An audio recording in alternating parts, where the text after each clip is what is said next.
Republic Day is a truly liberating day in a sense, because that was the day it was decided that India is going to be governed by its own rules, its own regulations, not by the British law, your own constitution. I'm Pallavi Ghosh, and this week on One Take I'm asking is then why is it there's suddenly so much of politics over Republic Day? You know, when you're from childhood, you would come over here, and I'm standing right here at India Gate in the national capital, and around me you can already see those enclosures.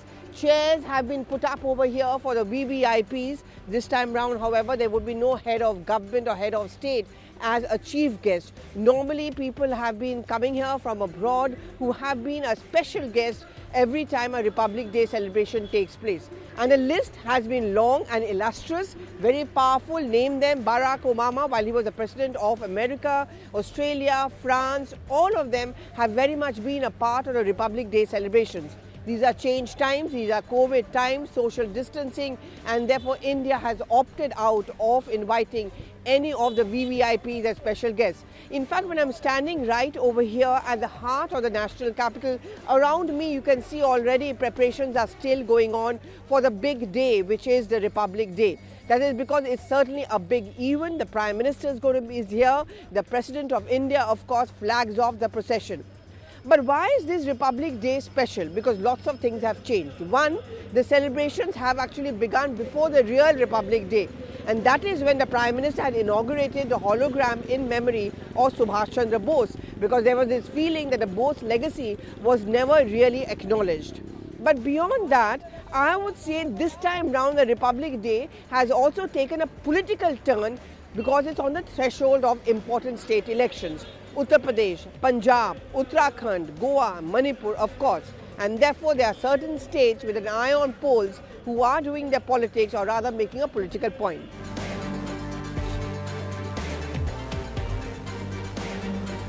The lead, as always, to take on the centre is being taken by the Bengal Chief Minister, Mamata Banerjee. What's her grudge? Well, her grudge is that a Bengal tableau will be missing. Now, what exactly is a tableau? You know, many of us who taken part in these Republic Day celebrations, who bought that important ticket to be a part of this particular day, we have seen those tableaus, essentially those big wheels with lovely cutouts. We see dancers, you've seen singers, every state having a tableau named after itself. And the reason is because the whole idea of this tableau is to represent the distinct culture, language of a particular state, or even showcase their achievements. Of course, they are issue-based or topic-based, ministry-based times also where tableaus are made. But this time round, for example, West Bengal, Maharashtra and Kerala have written a letter to the Prime Minister and raised an objection to the fact that why are they not being allowed to represent their tableau. Now, Mamata Banerjee already has cried foul by saying this is an insult to the people of Bengal. She doesn't really care if her tableau is not going to be there, but she's definitely going to showcase the state tableau at the State Republic Day celebrations. She also says that just because it's not a BJP government in Bengal, that's the reason why the tableau has been rejected. Same argument being given by Maharashtra as well as by Kerala.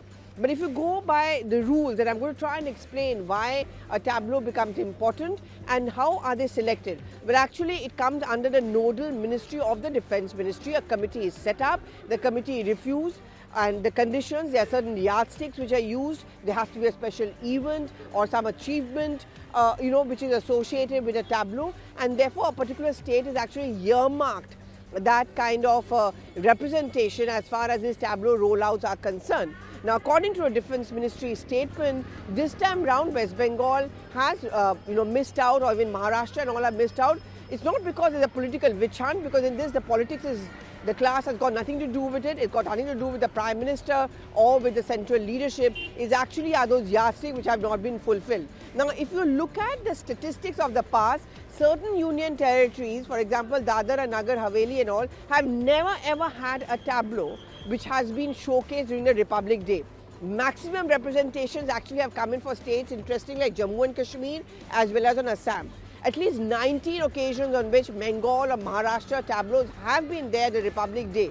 This is being cited as the government yardstick, and statistics are saying, look, we do not target any particular state government just because BJP is not in power.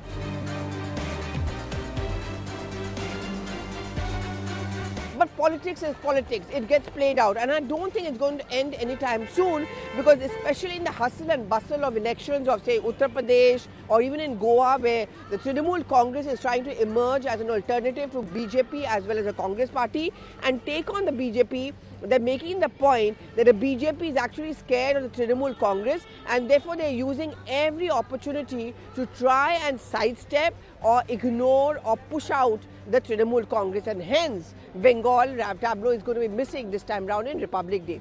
That's as far as one set of politics over Republic Day is concerned. But the second is also now on beating the retreat.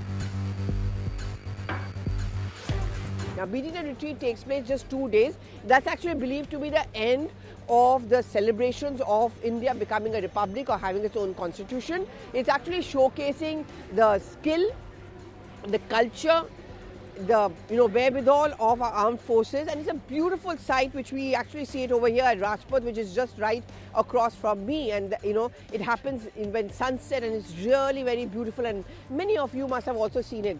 But this time round there have been certain songs or some beats or rhythms which have been completely removed. For example, Abide By Me.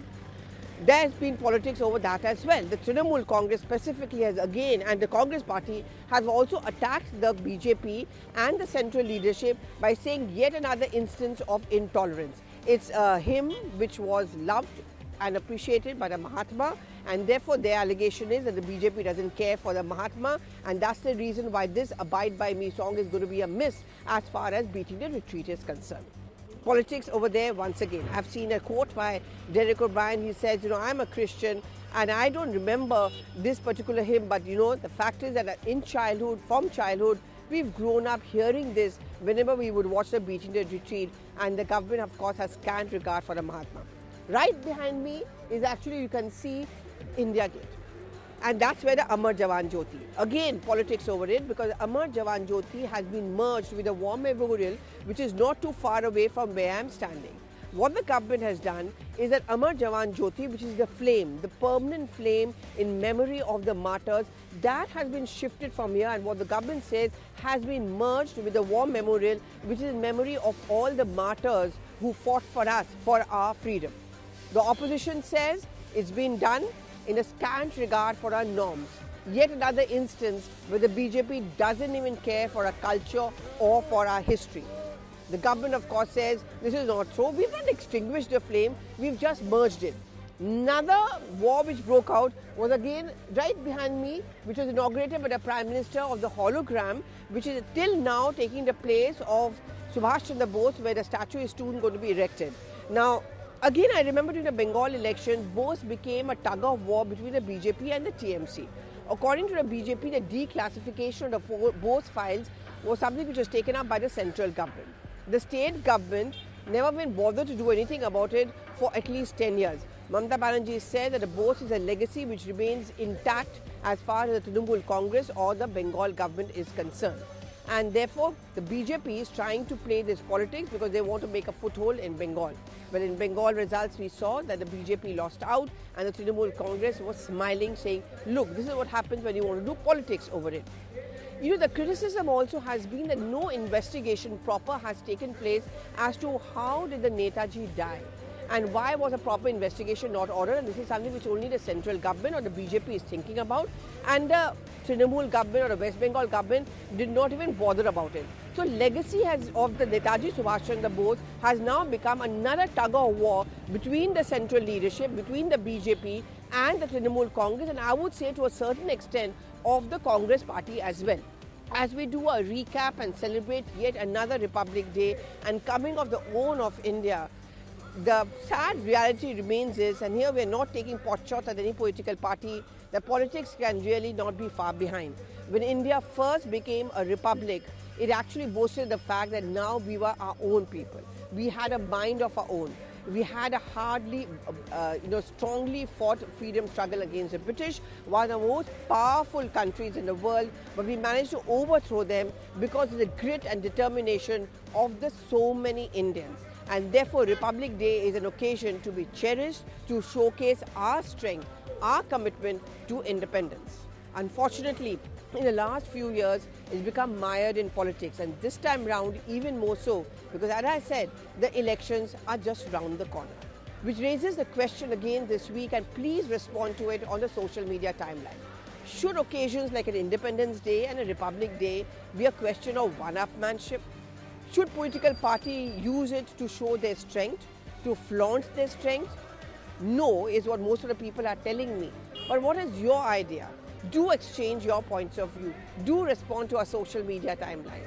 Thank you so much for watching. We are going to come back with more next week because this is the election season and there's much happening around the country.